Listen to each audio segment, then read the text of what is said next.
हरे कृष्णा। तो आज हम पढ़ेंगे श्रीमद् भागवतम स्कंद 1 अध्याय 7 श्लोक संख्या 31 और हुआ तो 32 भी ले लेंगे।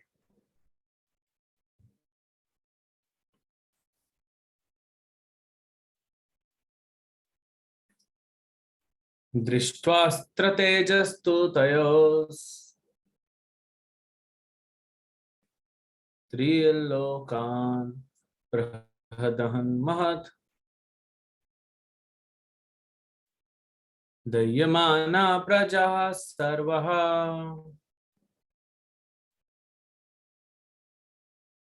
सामवर्तकम् अमं सत।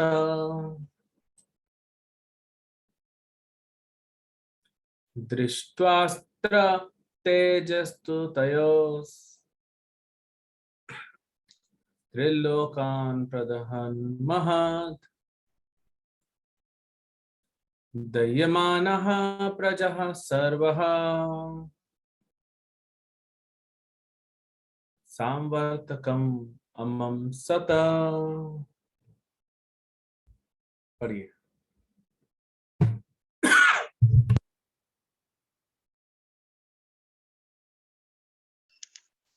हरे कृष्णा प्रभु जी, दंडवत प्रणाम। दृष्टा अस्त्र तेजस्तु त्रयो त्रीन लोकान प्रधन्महेत् दह्यमाना प्रजा सर्वा सामवर्तकम् अममं सतः। हरे कृष्ण प्रभु। दृष्टा अस्त्र तेजसूत्रयो स्त्रीलोकान् प्रहतमत दह्यमानानां प्रजा सर्व सावर्तकम् अंसत। अनुवाद। उन अस्त्रों की सम्मिलित अग्नि से तीनों लोकों के सारे लोग जल भून गए। सभी लोगों को उस सांवर्तक अग्नि का स्मरण हो गया जो प्रलय के समय लगती है। तात्पर्य, तीन लोक हैं ब्रह्मांड के ऊर्ध्व अधो। तीन लोक हैं ब्रह्मांड के ऊर्ध्व अधो तथा मध्य के लोक। यद्यपि ब्रह्मास्त्र इस पृथ्वी पर छोड़ा गया था, लेकिन अस्त्रों की सम्मिलित उष्मा सारे ब्रह्मांड में छा गई और विभिन्न लोकों के समस्त वासी प्रखर उष्मा का अनुभव करने लगे। वे इसकी तुलना सांवर्तक अग्नि से करने लगे। अतः कोई भी ग्रह जीवों से रहित नहीं है, जैसा कि अल्प बुद्धि वाले भौतिकवादी लोग सोचते हैं।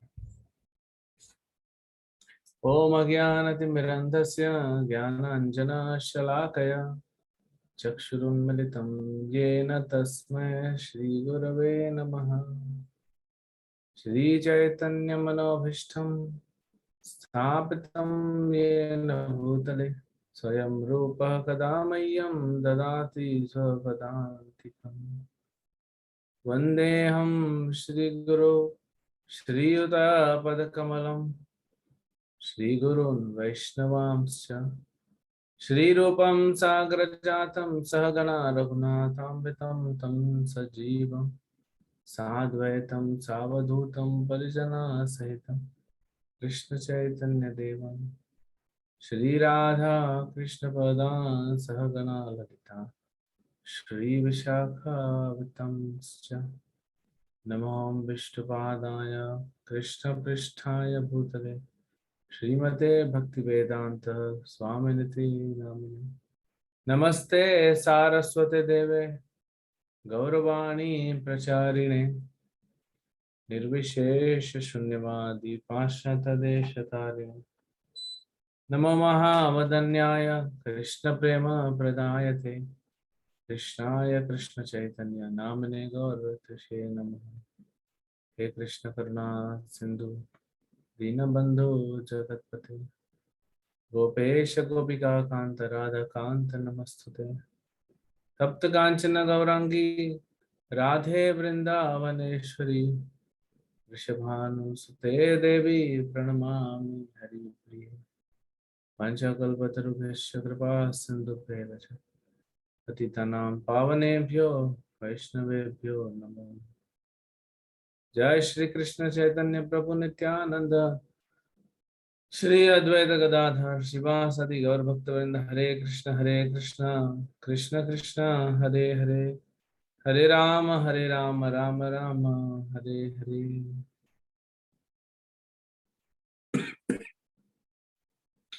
हरे कृष्ण।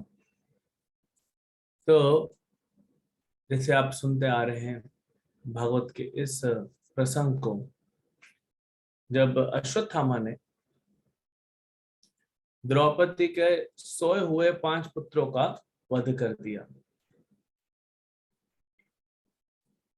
और इसको देख भगवान कृष्ण, पांडव सभी क्रोधित हुए, द्रौपदी भी क्रोधित हो गई थी। और अर्जुन ने वचन दिया द्रौपदी को कि मैं इस द्रोणी का, द्रोणाचार्य के पुत्र अश्वत्थामा का सर काट के लाऊंगा तुम्हारे लिए। शतरानी है। तो द्रौपदी कुछ नहीं बोलती है, लेने चला जाता है। तब कृष्ण रथ चला रहे होते हैं। कृष्ण को पता है जरूरत पड़ेगी। तो अश्वत्थामा भागता जा रहा है, अपनी रथ में आगे बढ़ता जा रहा है, लेकिन चलते चलते उसके घोड़े थक जाते हैं। उसके घोड़े थक जाते हैं और फिर अश्वत्थामा उतर के पैदल भागने लगता है। लेकिन अर्जुन नहीं छोड़ने वाला है। तब अश्वत्थामा देखता है कि अर्जुन काल के रूप में आया है और मेरा मृत्यु निश्चित है। मरता क्या न करता, जो ऑप्शन था चला दिया। हाँ, अपने पिता द्रोणाचार्य से सीखा था ब्रह्मास्त्र कैसे चलाना है, लेकिन बुद्धि नहीं थी कि कब प्रयोग करना है। पूरे महाभारत युद्ध में अर्जुन ने एक बार भी ब्रह्मास्त्र का प्रयोग नहीं किया। एक बार ब्रह्मास्त्र का प्रयोग करते तो सब खत्म हो जाते। हालांकि उस द्रोणाचार्य, भीष्म, कर्ण इनको भी आता था ब्रह्मास्त्र चलाना। तो द्रोणी यानी अश्वत्थामा को ये बुद्धि नहीं है। आज हम संसार में देखते हैं कि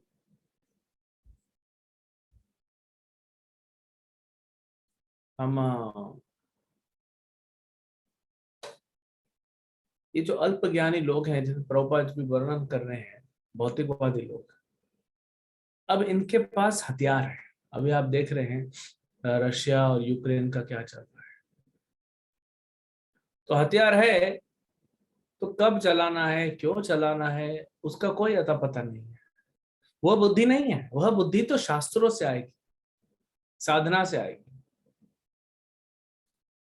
वैष्णव का संग करने से आएगी, गुरु के आदेश अनुसार वो बुद्धि आएगी। पहले कोई भी राजा युद्ध करने जाते थे तो गुरु का, ब्राह्मणों का आशीर्वाद होता था। ब्राह्मण कहते थे कि अभी तुम जाओ और युद्ध करो।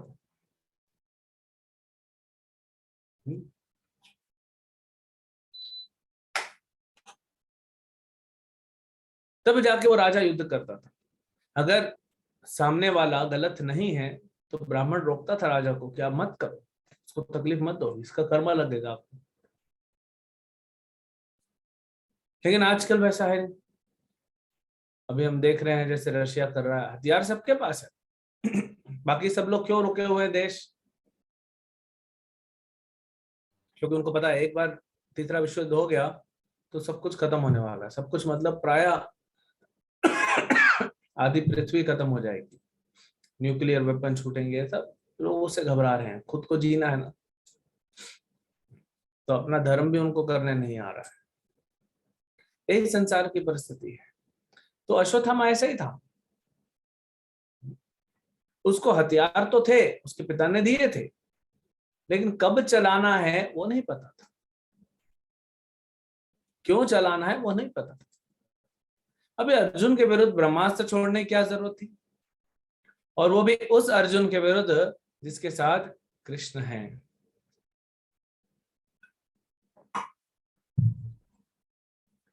कृष्ण वहां पे हैं लेकिन बोलते हैं ना, विनाश काले विपरीत बुद्धि,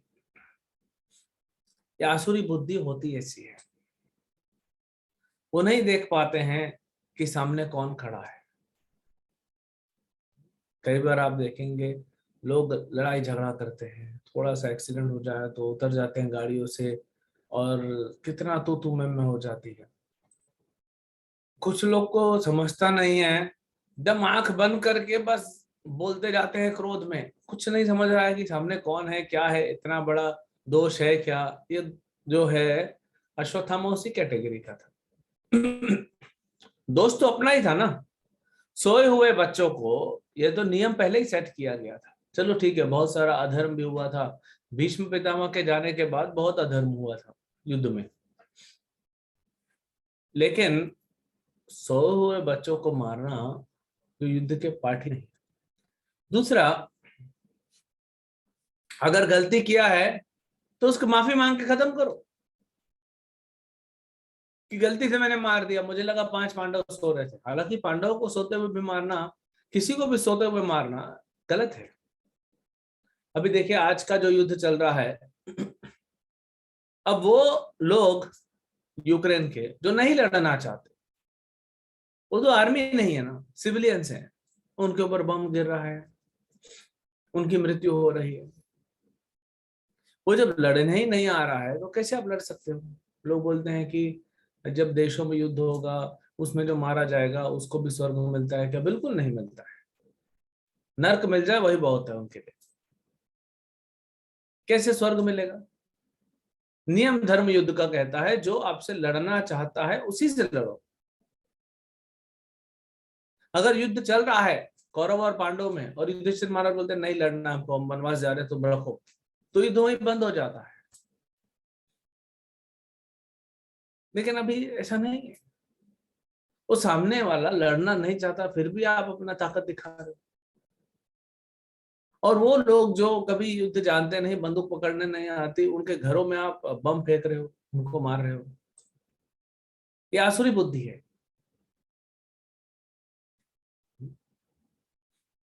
तो यही हमारे जीवन में हो रहा है क्या?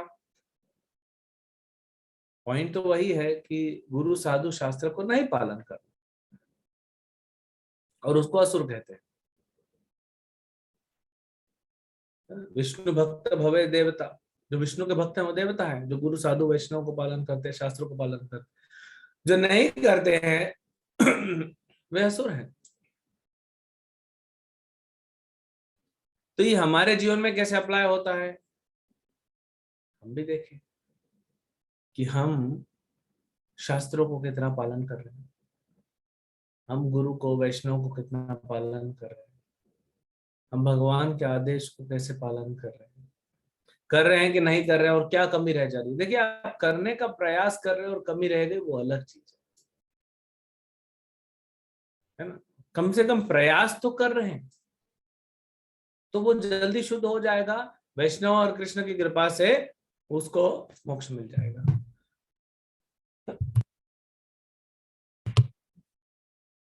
लेकिन जो पालन ही नहीं करना चाहता है उसका क्या होगा पता नहीं।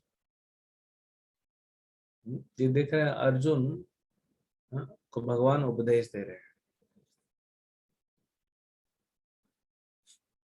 पहले अध्याय में अर्जुन नहीं सुनना चाहता था, नहीं पालन करना चाहता, तो भगवान ने कुछ भी नहीं कहा, कुछ नहीं, अपना मुंह पे ताला लगा के शांति से बैठे, बोल ले। जब अर्जुन बोल के थक गया और हार गया और बुद्धि काम नहीं करने लगी, और जब बोला कि प्रभु मैं आपकी शरण लेता हूं, शिष्यस्ते हम शाडिमाम त्वं प्रपन्नम, मैं आपके आश्रय में हूं, आप मेरे गुरु हैं, मैं आपका शिष्य हूं, अब उपदेश दीजिए। तो भगवान उपदेश देना चालू करते हैं। लोग कहते हैं हमसे भगवान कब बात करेंगे, भगवान अभी तो हमसे डायरेक्ट बात नहीं करेंगे, बात करेंगे शास्त्रों के द्वारा, गुरु के द्वारा, साधु के द्वारा। गुरु, साधु, शास्त्र, ये 3 स्तंभ हैं। जब हम इनको पालन करने का इच्छा प्रकट करेंगे, कर पाए नहीं कर पाए वो अलग बात है, लेकिन इच्छा है, प्रयास कर रहे हैं, दृढ़ हैं, ठीक है, आज नहीं पालन कर पाया कल करूंगा, आज अच्छे से जप नहीं हुआ कल करूंगा, लेकिन छोड़ूंगा नहीं, ये दृढ़ता चाहिए। तो यही हमें सीखना चाहिए। जब हम भागवतम पढ़ रहे हैं, भगवत गीता पढ़ रहे हैं, तो समझें कि हमारे जीवन में ये कैसे अप्लाई होता है। नहीं तो सिर्फ पढ़ के निकल गए, उसका फायदा है लेकिन पूर्ण फायदा नहीं। उसको पढ़ के समझ के अपने जीवन में कैसे अप्लाई होगा और उसको अप्लाई करना। अभी 2 दिन पहले हम क्लास दे रहे थे शनिवार को, तो उसमें वही बताया कि गुरु, साधु और शास्त्र का वचन पालन करना बहुत कठिन है। क्यों कठिन है? क्या वे बोलते हैं आपको हिमालय सर पे उठा लो? क्या गोवर्धन उठाने बोल रहे हैं? क्या समुद्र पे पुल बांधने बोल रहे हैं? नहीं, वे तो बड़ा सरल उपचार देते हैं। आपको बोलते हैं जप करो ध्यान पूर्वक, अच्छे से शास्त्रों का अध्ययन करो, गीता भागवत के लेक्चर सुनो, भगवान को भोग लगा के प्रसाद खाओ, अपना जीवन अच्छा सतुगुण बिताओ, अच्छे से जीवन में रहो और फिर भक्ति करो, निकल जाओ। और क्या बोलते हैं गुरु, साधु, वैष्णव? और क्या बोलते हैं? शास्त्र यही तो बोलते हैं।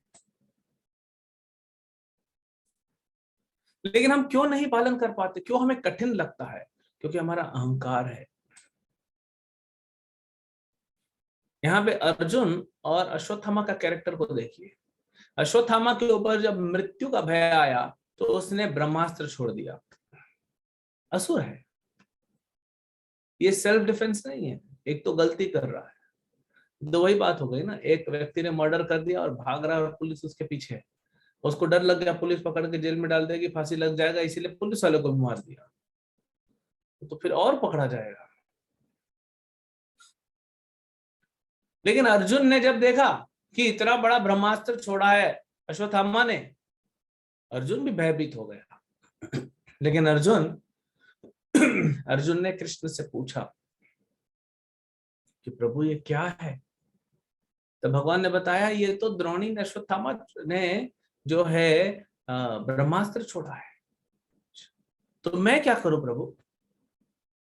अच्छा, पूछने से पहले भगवान का गुणगान कर रहे हैं। ये हम भक्ति सदाचार में बताएंगे ना। प्रार्थना में हमने बोला था ना, प्रार्थना में क्या क्या एलिमेंट्स होते हैं। सबसे पहले भगवान का गुणगान करना चाहिए, भगवान के सामने जाकर और हृदय से धन्यवाद देना चाहिए जो आपको मिला है, फिर आप कुछ मांगना चाहिए। तो अर्जुन और अश्वत्थामा अपने फर्क देखा। अश्वत्थामा असुरी है, अर्जुन भगवान का भक्त है। तो नहीं पालन कर पाना एक अलग चीज है।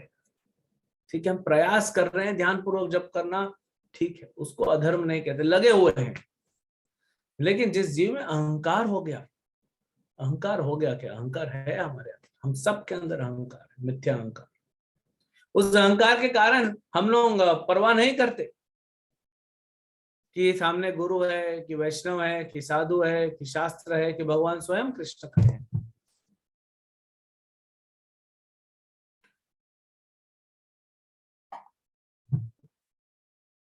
हम उस चीज का परवाह नहीं करते।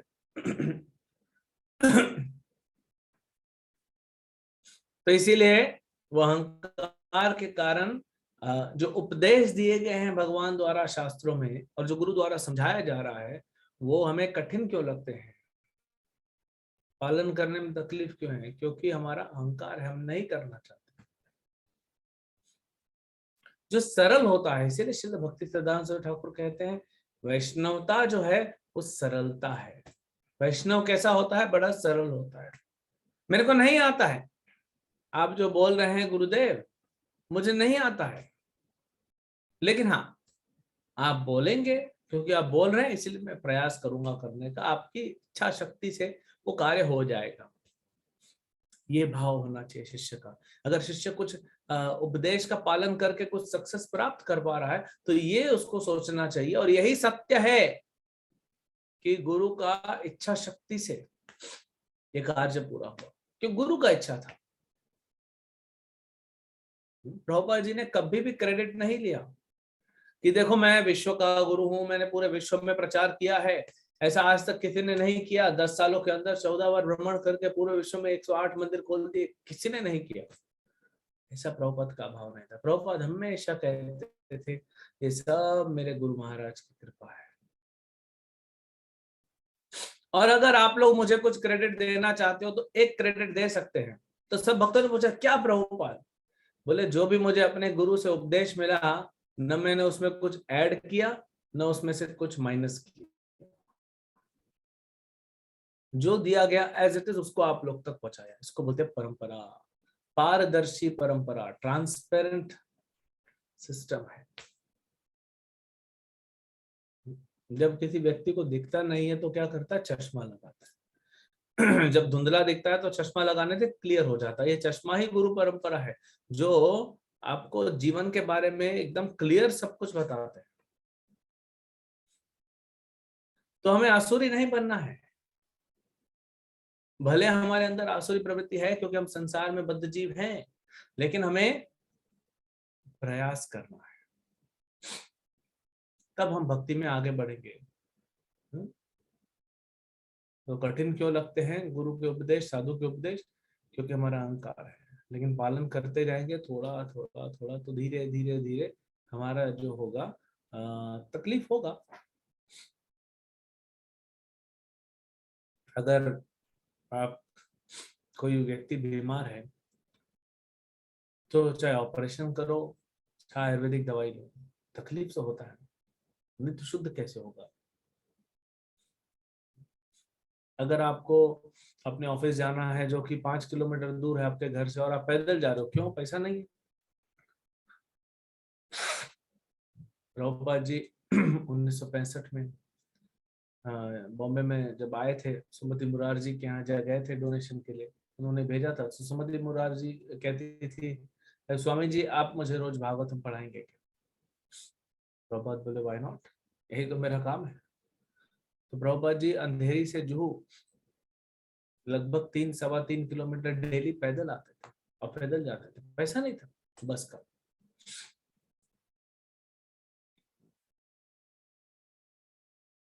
अब प्रभुपाद जी ने इतना कुछ मिला कृष्ण से तो भी प्रभुपाद को कभी कुछ परिवर्तन नहीं आया, वही सादे सिंपल भक्त का भाव। तो मान लीजिए आपको 5 किलोमीटर रोज जाना है लेकिन आपके पास पैसे नहीं है तो आप पैदल जाते आप, लेकिन टांगे थक रही हैं तो आपका इच्छा है कि एक तो गाड़ी तो लिया जाए, क्योंकि साइकिल में भी तो टांगे थकेगी, कम से कम एक 2 व्हीलर लिया जाए। लेकिन आज 2 व्हीलर भी 1 लाख रुपए से नीचे नहीं आता। तो 1 लाख रुपए कमाने के लिए मेहनत लगेगी कि नहीं? कष्ट होगा कि नहीं? पैसे बचाओगे ना? 4 रोटी की जगह 2 खाऊंगा लेकिन पैसा बचाऊंगा, करोगे ना? जो एक्स्ट्रा खर्चा है अनाप शनाप का खर्चा उसको रोक दोगे, तभी तो गाड़ी आएगी। तो कुछ भी प्राप्त करने के लिए कुछ तो छोड़ना पड़ेगा, कुछ तो कष्ट लेना पड़ेगा। और हमें तो पूरा भौतिक संसार छोड़ना है, हमें तो मिथ्या अहंकार छोड़ना है, हमें तो अपने जो स्वतंत्र इच्छा है वह छोड़नी है। जैसे श्री भक्तिविनोद ठाकुर कहते हैं, बड़ो दुख पाइया छी स्वतंत्र जीवन। ये स्वतंत्र जीवन के चक्कर में बहुत दुख पाया हूं प्रभु। हम समझ जाएंगे ना जिस दिन कि हम ये जो स्वतंत्रता चाहते हैं वही हमारे दुख का कारण है, उसी दिन आके अर्जुन की तरह हम शरणागत हो जाएंगे कृष्ण के पास। अगर नहीं शरणागत हो रहे हैं तो ठीक है, हमारी बुआ जो है वो मदद करेगी। पता है ना कौन है बुआ? कृष्ण बाप है, कृष्ण की बहन है माया, और हमारी बुआ है।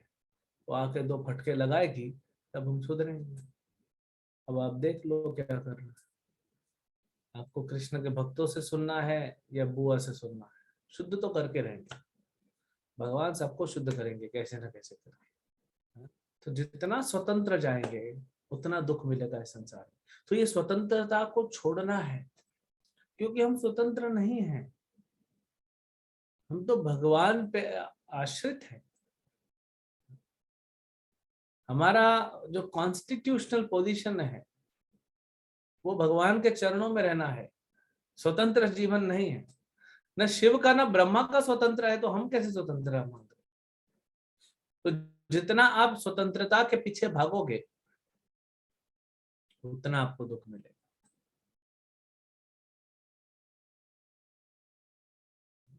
और इसीलिए फिर इसका उपचार क्या है? इसका उपचार है गुरु साधु शास्त्र की वाणी को शरणागत होना। लेकिन स्वतंत्र जीवन से शरणागत जीवन पे आना इतना आसान नहीं होगा,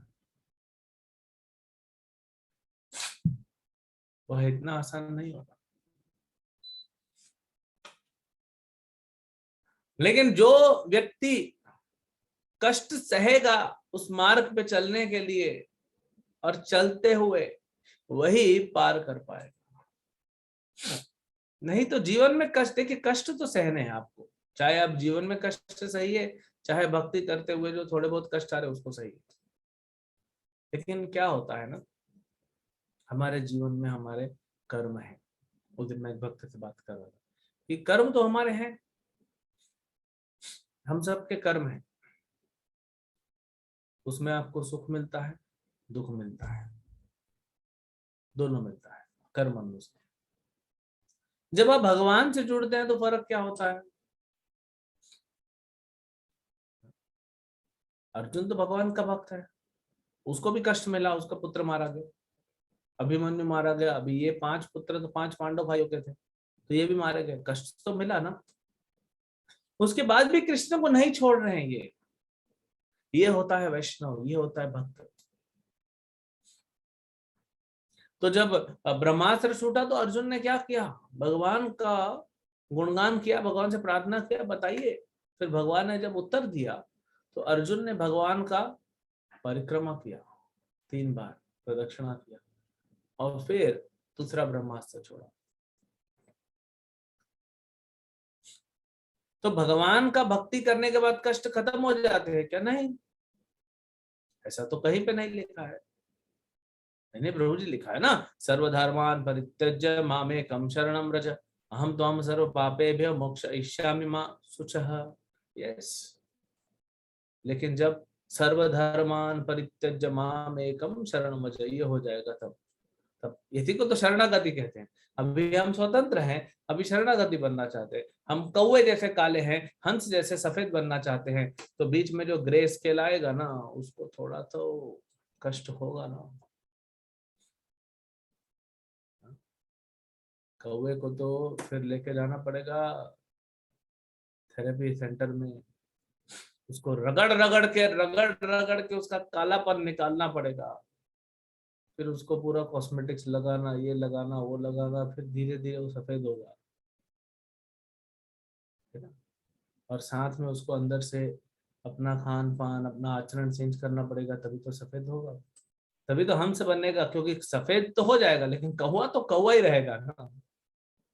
हाँ ठीक है, सफेद कौवा, लोग फोटो खींचेंगे और वायरल कर देंगे, लेकिन अभी हंस के गुण आए नहीं है, वो उसको अंदर से चेंज करना पड़ेगा। तो इसीलिए हमें बाहर से भी हमारा चेंज करना है, अंदर से भी चेंज करना है। जैसे आप में से कुछ भक्त तिलक लगाए, रोज तिलक लगाते, क्या जरूरत है? कुछ लोग आपको बोलते होंगे ये सब दिखावे की क्या आवश्यकता है? अरे भगवान हृदय में देख रहे हैं कि क्या भाव है, ये सब नौटंकी क्यों? ये क्यों कपड़ा चेंज करना, बाल मुंडवाना, तिलक लगाना, कंठी माला पहनना, ये सब नौटंकी क्यों? ये हाथ उठा के नाचना नहीं जरूरी है। अभी आप देख रहे होंगे युद्ध हो रहा है रशिया यूक्रेन का, तो आर्मी जो है वो धोती लुंगी पहन के नहीं बैठी हुई है, उनका एक आर्मी का ड्रेस होता है। ऐसा नहीं कि लुंगी पहन के आ गए, सांबर राइस खा रहा है बैठ के, युद्ध हो गया चलो लुंगी उठाया चलो। फिर वो युद्ध भूमि पे जाने के बाद पता पड़ेगा अरे मेरा हथियार किधर है, वो तो ऑफिस ड्रेस में और लुंगी पहन के आ गए भाई साहब। तो जरूरत दोनों की है, तो इसीलिए थोड़ा कष्ट सहेंगे। लेकिन भगवान क्या करते हैं, देखिए मान लीजिए आपको कुछ कष्ट मिलना है। क्या कष्ट है आपका, क्या प्रारब्ध है कि आपको 5वें माले से गिरना है। अब 5वें माले से जमीन नीचे गिरना है, तो वो तो प्रारब्ध है, भगवान उसको नहीं टच करेंगे। गिरो, क्या कर सकते, तुम्हारा ही कर्म है। अरे लेकिन प्रभु अभी मैं भक्त बन रहा हूं, ऐसे कैसे आप छोड़ सकते हो मुझे। भगवान मैं छोड़ कर रहा हूं, तुम गिरो तो सही, मुझ पर विश्वास तो रखो। हाँ, भगवान नीचे से जाली बिछा देते हैं। आपका प्रारब्ध खत्म हो जाता है गिरने का, लेकिन भगवान नीचे से रक्षा कर लेते हैं। मुझे याद है कि हमारे पड़ोस में, बचपन की बात है, हमारे पड़ोस में एक लड़का होता था। उसके पिताजी का जो व्यापार था वो रेती ईटा सीमेंट बेचने का। तो घर के बाहर आके पूरा रेती का एक बार एक ट्रक लगा हुआ था, बहुत रेत होता है ट्रक में, और खुला हुआ ट्रक था। और ये लड़का 3 साल का था, ये फर्स्ट फ्लोर से गिर गया नीचे। लेकिन नीचे गिरा तो सीधा रेत में गिरा, कुछ नहीं हुआ, उठ के नीचे उतरा और आगे वापस उतर। तो प्रारब्ध तो है गिरने का, लेकिन भगवान रक्षा करेंगे। भगवान गिरने से नहीं रोकेंगे, भगवान रक्षा करेंगे। तो यहाँ पे अर्जुन और अश्वत्थामा का ये बहुत सुंदर कॉन्ट्रास्ट आप देख सकते हैं, इसमें से सीख सकते हैं। अब आपको अश्वत्थामा दास या अश्वत्थामा दासी बनना है, या अर्जुन दास या अर्जुन दासी बनना है, ये आपके ऊपर है। इसमें कोई बीच में नहीं आएगा। गुरु साधु शास्त्र का और भगवान का तो सिर्फ आपको वो कह देंगे, वो समझा देंगे, बाकी तो आपको देखना है। भगवान बोलेंगे 2 एग्जाम्पल है, अर्जुन है, अश्वत्थामा है, तुमको किसका दास बनना है, किसका पथ लेना है देख। एक तरफ युधिष्ठिर का मार्ग है, एक तरफ दुर्योधन का मार्ग है, जो तुम लेना चाहते हो वो तो हमें ही करना पड़ेगा चाहे। तो ये यहाँ पे जो अब अर्जुन ने जब ब्रह्मास्त्र छोड़ा तो दोनों ब्रह्मास्त्र मिल गए, और दोनों ब्रह्मास्त्र मिले तो ऐसा अग्नि प्रज्वलित हुआ। सोचिए, एक न्यूक्लियर वेपन जब जापान में, अमेरिका ने 1945 में 2 न्यूक्लियर वेपन छोड़े थे, एटॉम बॉम्ब, आज तक उसका परिणाम दिख रहा। आज तक वहां के लोग, कोई लंगड़ा पैदा हो रहा है, कोई लूला पैदा हो रहा है, किसी की आंखें खराब है, किसी का अंदर कुछ सिस्टम ऑर्गन खराब है। यानी 1945 से आज सोच लीजिए 70-80 साल हो गया, 80 साल हो गया, लेकिन उसका परिणाम है। तो ब्रह्मास्त्र का ही छोटा वर्जन है न्यूक्लियर वेपन, लेकिन ब्रह्मास्त्र बहुत सुपर फाइन है। उत्तरा खड़ी है, उत्तरा, और अश्वत्थामा कहीं है, और उसने सिर्फ मंत्र से छोड़ा। उत्तरा के गर्भ में जो बच्चा, उसको मार दो। उत्तरा को कुछ भी नहीं हुआ, बच्चा मर गया। आप कुछ आचार्य कहते हैं परीक्षित महाराज की मृत्यु हो गई थी, भगवान ने जाके वापस जीवित कर दिया उसको। तो ये ब्रह्मास्त्र है। तो जब ये न्यूक्लियर वेपन छूटा था जापान पे, तो जब फटा तो उस समय वहां का तापमान 10 लाख डिग्री सेंटीग्रेड था। 10 लाख। आपने कितना देखा है भारत में, तो राजस्थान में ज्यादा गर्मी पड़ती है। हाँ, कितना होता है, 50, 55, 60, 62 डिग्री तक हमने सुना है। चलो रेगिस्तान में गए तो 70 डिग्री होगा। 10 लाख डिग्री टेम्परेचर हुआ था जब ये न्यूक्लियर बम फटा था जापान में, उस समय उस एरिया में।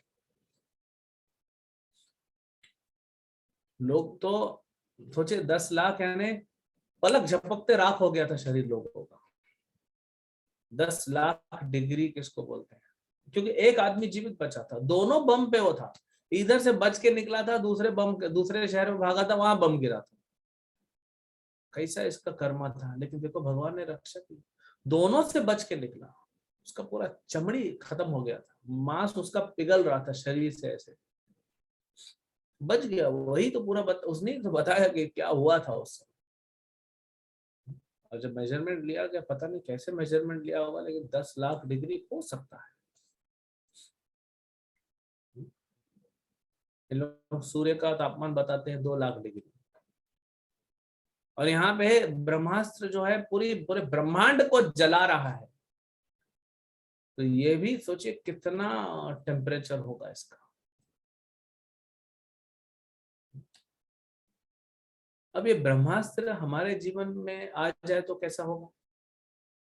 अब बड़ा अच्छा होगा प्रभु जी, मैं तो सेल्फी खिंचा लूंगा ब्रह्मास्त्र के साथ, वायरल तो हो जाऊंगा मैं। एक आध ब्रह्मास्त्र हो आपके पास तो भेज दीजिए, हमारे पास है नहीं, हमको मंत्र पता नहीं है उसका। आप भगवान से प्रार्थना कीजिए, एक आध ब्रह्मास्त्र भिजवा देंगे आपके घर में।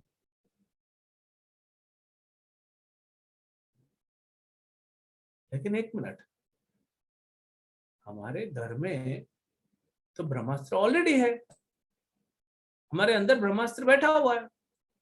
कैसे कैसे? जब आपकी इच्छा पूरी नहीं होती, जब भौतिक इच्छा पूरी नहीं होती, तो कैसा अंदर हृदय में जलन होती है। आत्मा तो वहीं बैठा है। जब दूसरे की इच्छा पूरी होती है तो कैसा ईर्ष्या के वश में इतनी ईर्ष्या होती है कि आप देखेंगे आपका हृदय जलेगा, आपकी आंखें जलेंगी, शरीर पूरा तपने लगेगा ईर्ष्या में। ये तो ब्रह्मास्त्र बैठा हुआ है। आप महसूस कर सकते हैं, ये तो होगा आगे भी, इतना जल्दी तो हम शुद्ध होने नहीं वाले हैं, थोड़ा टाइम लगेगा। तो कभी आपको ईर्ष्या हो ना, तो आप देखिएगा आपकी आंखें जलेंगी, कान जलेगा, हाँ, हृदय एकदम जलने लगेगा। इसीलिए तो बोलते हैं जलन हो रही है। एक दूसरे से जलते हैं क्यों शब्द यूज है? क्योंकि जलन महसूस होती है, गर्म हो जाता है एकदम शरीर। क्या हार्मोनल चेंज होता है वो पता नहीं है, लेकिन गर्म हो जाता है। काम, क्रोध, लोभ, मोह, मद और मत्सरता, तो अहंकार हो जाता है, वो भी जल रहा है ब्रह्मास्त्र में। जो लोभी है भाग रहा है भौतिक सुविधा के पीछे, इधर भाग रहा, उधर भाग रहा, उधर भाग रहा, उसका भी शरीर जलता है। सूक्ष्म शरीर भी जलता है, और उसका प्रभाव जो है स्थूल शरीर में दिखता है, और आत्मा को तकलीफ होती है ये अनर्थों से। यही वो ब्रह्मास्त्र है। तो भगवान ने बोला तुम भी छोड़ो, तो दोनों ने अर्जुन ने दोनों ब्रह्मास्त्र को मिला दिया, और फिर दोनों को वापस ले लिया। बोले मूर्ख है अश्वत्थामा, उसको ब्रह्मास्त्र वापस लेने आता नहीं है, छोड़ने आता है बस। तो अर्जुन तुम अपना ब्रह्मास्त्र छोड़ो, दोनों को मर्ज कर दो और फिर वापस खींच लो।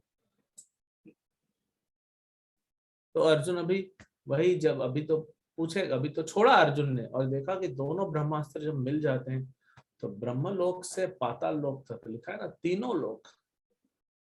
तीनों लोक जलने लगते हैं। क्रोध में जलते हैं हम लोग, याद है क्या? मतलब आपने देखा होगा, नहीं तो कुछ दिन रुक जाइए, क्रोध तो आता जाता रहता है। जितनी उसकी डिग्री ज्यादा रहेगी उतना आपको उसकी जलन महसूस होगी। जब भगवान रामचंद्र 3 दिन समुद्र के पास बैठे थे, प्रार्थना के समुद्र देवता से, अरे समुद्र देवता आया नहीं, लक्ष्मण बोले अरे वो दास है आपका, क्या जरूरत है प्रार्थना करने की, आप बहुत नम्र हो प्रभु। लक्ष्मण तो ऐसे ही थे, क्यों क्यों प्रार्थना करना है? हाँ, अब भी मार देता हूं उसको, दूसरा नियुक्त कर देंगे हम, जरूरत थोड़ी हमको उसको। लक्ष्मण जी का तो भाव यही है, दशरथ बीच में आए दशरथ को मार दो, भरत बीच में आए भरत को मार दो। राम बोलते हैं तो हमेशा ऐसी बात क्यों करता रहता है, थोड़ा रास्ता निकालो। तो ऐसा उसका है। सुग्रीव के ऊपर भी भड़क गए थे। लक्ष्मण बोले सुग्रीव तेरे को मार दूंगा मैं। तो ये लक्ष्मण जी का भाव है। तो जब 3 दिन तक नहीं आए तो लक्ष्मण ने राम को बोला प्रभु ये बहुत हो रहा है। अरे ये तुच्छ सा दास है आपका, जैसे हम लोग कहते 2 कौड़ी का, ये तुच्छ सा दास है, और आप 3 दिन प्रार्थना कर रहे हो, प्रकट नहीं हो रहा है। अब तो बहुत हो गया, अब तो मैं नहीं सुनने वाला आपकी। तो राम को भी लगता है ये सही बात है, आना चाहिए इसको। कंपनी का चेयरमैन आना चाहिए, आया है और तुम स्वागत करने नहीं आ रहे हो, तुमको बुलाया जा रहा है, नहीं आ रहे हो। तो भगवान राम ने अपना धनुष उठाया, बाण लगाया और प्रत्यंचा चढ़ा दी। जब एक बार प्रत्यंचा चढ़ाई जाती, प्रत्यंचा चढ़ाने के बाद उसको खींचा जाता है, मतलब बाण लग गया छोड़ने के लिए, सेट हो गया, उसको आप वापस नहीं खींच सकते।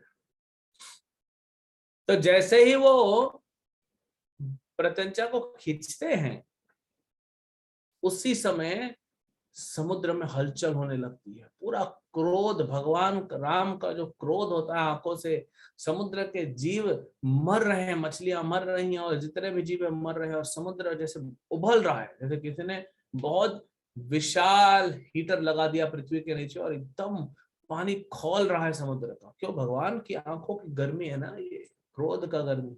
हालांकि भगवान का तो जो है दिव्य क्रोध है, और हमारे क्रोध से कंपेयर नहीं कर सकते, लेकिन तब समुद्र देवता डरते हुए आए। तो ये सब काम, क्रोध, लोभ, मोह, मद मत्सरता में आप देखेंगे स्पेशली आंखें जलती है। इसलिए आंखें कह भी देती है ना, बोलते हैं ना, आंखें नहीं, आंखों में जो भाव है उसको छुपा नहीं सकते ज्यादा देर। इसीलिए आजकल लोग काला चश्मा पहनते हैं।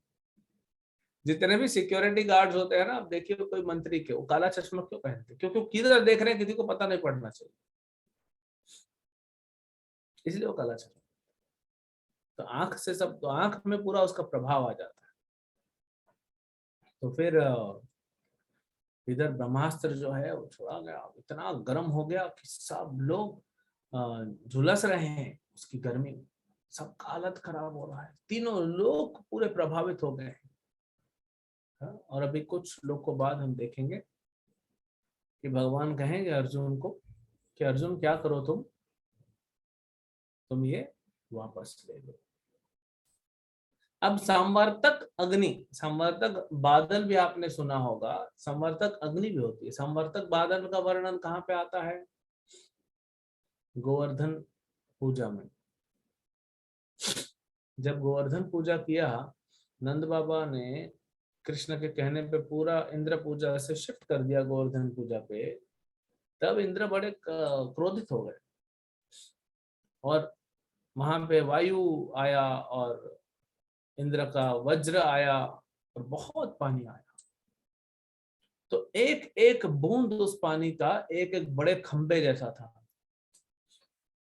आपके घर में जो छोटे छोटे खंबे होते हैं उसको नहीं, वो तो छोटी छोटी खंबियां हैं। बड़े बड़े जो खंबे होते हैं, जैसे आप महलों में जाएंगे, हवेली, पुरानी हवेलियों में जाएंगे, ऐसे बड़े बड़े खंबे होते हैं। ऐसी एक बूंद गिर रही थी, सोचिए, और स्पीड से आ रही थी, और पानी रुक नहीं रहा था। सोचिए एक बूंद में हम लोग पूरा, हमारा घर नहा लेगा। एक बूंद गिर जाए, घर के सब सदस्य खड़े हो जाए, एक बूंद में ही सब नहा लेंगे, फिर जल्दी जल्दी साबुन लगा लो, फिर दूसरी बूंद साफ हो गया, चलो अभी जाओ और नया कपड़ा पहन लो। लेकिन इधर छोड़ता ही नहीं ना, इधर तो संवर्तक बादल आते रहते, आधे छोड़ ही नहीं रहे। तो ऐसे ही संवर्तक अग्नि भी होती है। संवर्तक बादल और संवर्तक अग्नि को प्रलय के समय बुलाया जाता है।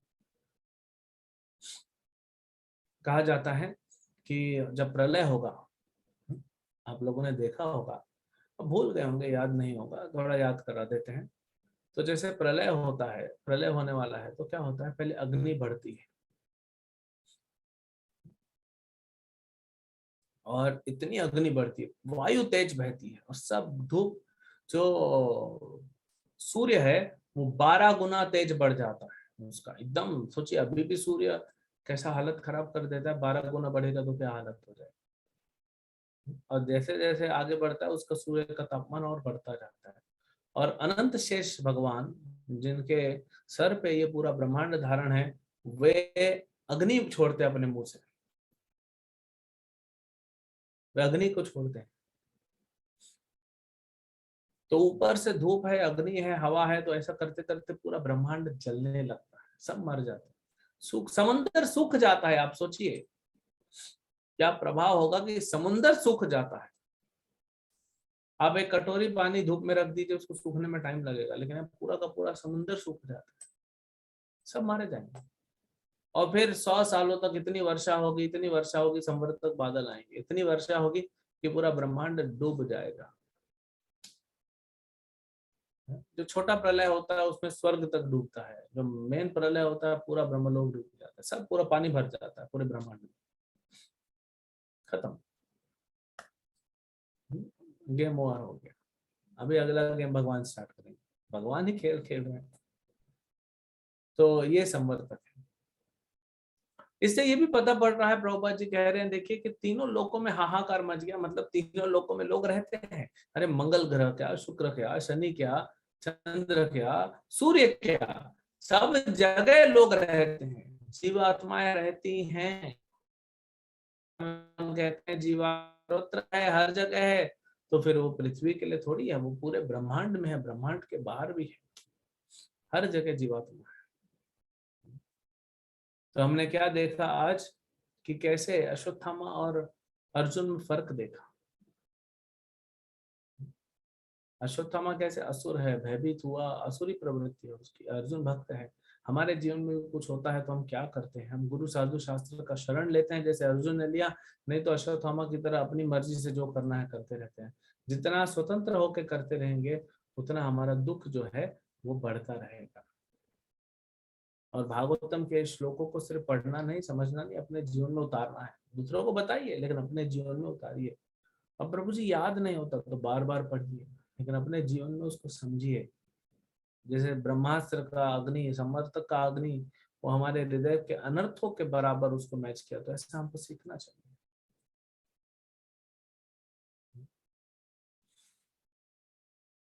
ठीक है, हरे कृष्ण। कोई प्रश्न है? एक या दो प्रश्न दे सकते हैं।